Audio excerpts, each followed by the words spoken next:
छाया, मैं कुछ दिनों के लिए दूसरे शहर जा रहा हूँ। आकाश, कुछ दिन पहले तो हम यहाँ शिफ्ट हुए हैं और तुम फिर ऐसे अकेले छोड़कर काम से जा रहे हो। अरे तो नया शहर है, घूम आया करना, और मैं कॉल करता रहूंगा। ठीक है, मैं रोकूंगी तो रुकोगे थोड़ी ही। तुम फिर शुरू मत हो छाया, ये मेरा काम है।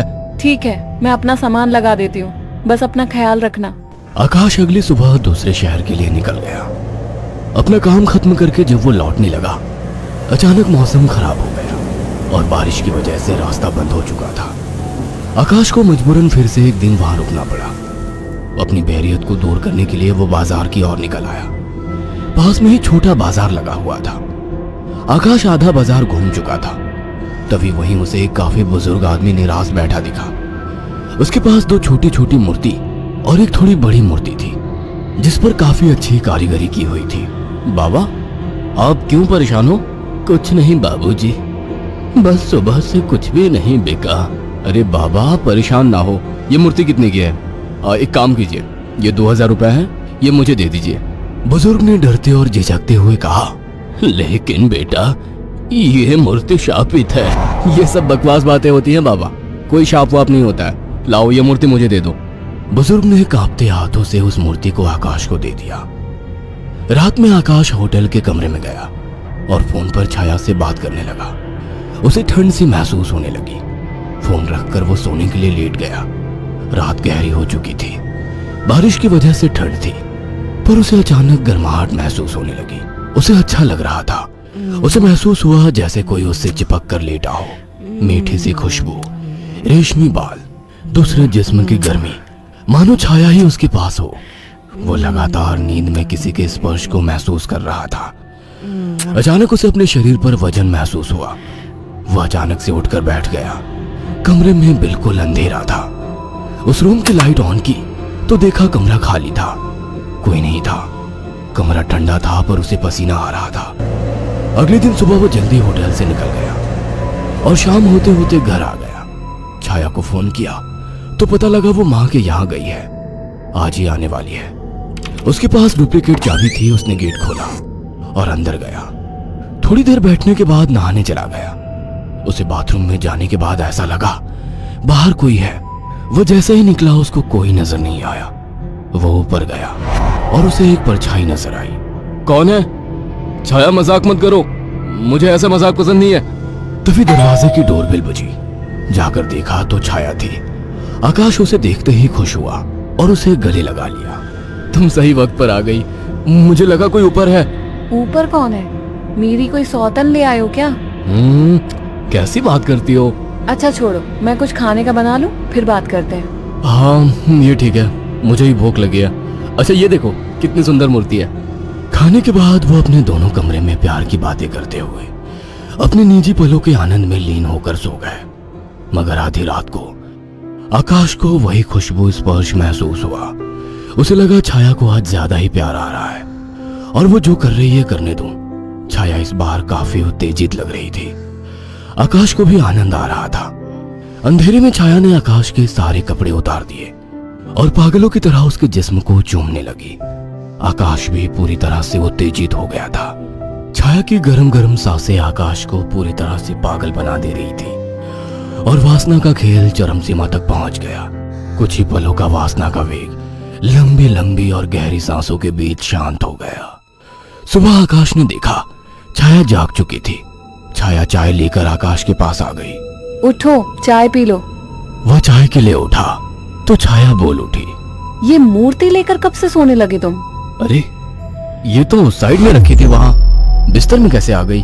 आ गई होगी। एनीवे, चलो तैयार हो जाओ, ऑफिस जाओगे ना? लाओ इस मूर्ति को मैं रख देती हूँ। थोड़ी देर बाद छाया कमरे में सफाई करने गई। वो काम में बिजी थी, पर उसे लगा जैसे मूर्ति उसे देख रही है। जैसे उसने मूर्ति की तरफ देखा, मूर्ति अपनी जगह जैसी थी वैसे ही रखी थी। छाया काम खत्म करके कमरे से निकलने को हुई तो अचानक मूर्ति गिर गई। छाया ने पलट के मूर्ति को उठाया। अचानक मूर्ति मुस्कुराई। छाया डर गई और मूर्ति हाथ से छूट गई। डरते डरते उसने मूर्ति को उठाया तो उसने देखा वो सामान्य थी। शैतान मूर्ति, डराती है मुझे। ये कहकर उसने मूर्ति को अलमारी में रख दिया। काम खत्म कर छाया नहाने गई और जैसे ही उसने कपड़े उतारे और पानी का नल खोला गर्म पानी उस पर गिरा। वो चिल्ला उठी और बिना कपड़ों के बाहर निकलकर भाग आई। उसके जिस्म पर छाले हो चुके थे। उसने आकाश को फोन किया। आकाश तुरंत चला आया और उसको अस्पताल ले गया। आकाश ने ऑफिस से कुछ दिन की छुट्टी ले ली। छाया, ये सब कैसे हुआ? पता नहीं, नल से गर्म पानी अचानक निकला। मुझे सब अजीब सा लग रहा है, मानो मुझे कोई देख रहा हो। तुम आराम करो, मैं कुछ खाने को लेकर आता हूँ। छाया लेटी हुई थी। अचानक उसने ध्यान दिया, मूर्ति उसकी ही तरफ घूर रही थी। अचानक उसे याद आया कि मूर्ति को तो उसने अलमारी में रख दिया था। अचानक वो मूर्ति हिलने लगी। छाया चीख उठी। आकाश दौड़ता हुआ आया। क्या हुआ? ये मूर्ति अभी खुद चली थी। तुम्हारा वहम होगा छाया। मगर रात को आकाश को फिर से चुंबन के स्पर्श महसूस हुए। वो नींद में था और चाह के आंखें नहीं खोल पा रहा था, परंतु आकाश को चुंबन के स्पर्श उत्तेजित कर रहे थे। उसके मुंह से आवाजें निकल रही थी। अचानक छाया की आंख खुल गई और उसने जो देखा वह हैरान रह गई। उसने देखा कि एक लड़की काली परछाई के रूप में आकाश के कपड़े खोल रही थी और वो देखते ही चिल्लाने लगी, आकाश, वो काली परछाई! अचानक कमरे के शीशे में चटक सी आवाज आई और शीशा टूट गया। आकाश उठकर बैठ गया। ये शीशा कैसे टूटा?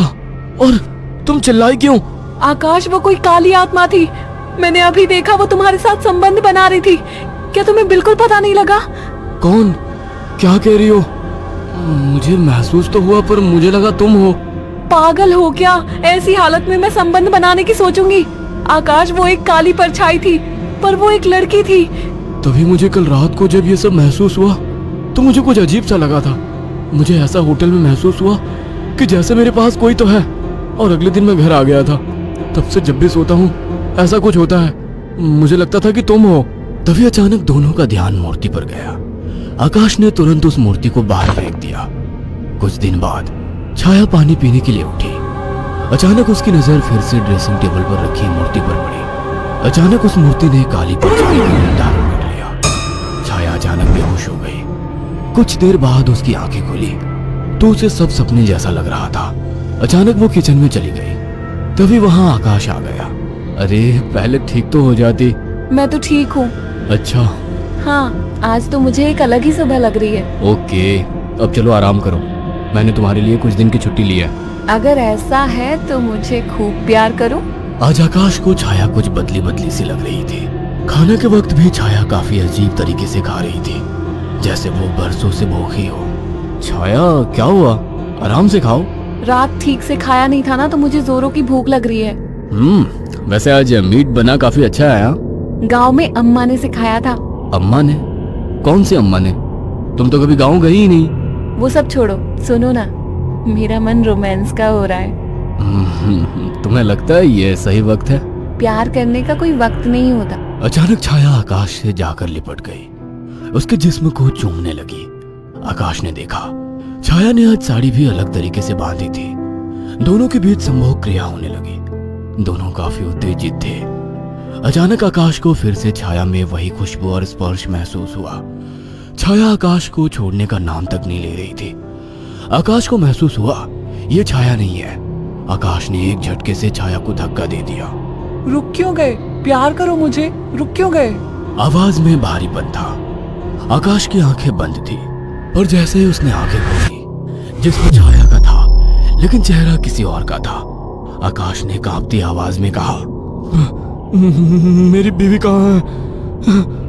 छाया के चेहरे के हाव भाव बदलने लगे। उसका चेहरा सफेद और आंखें काली थी।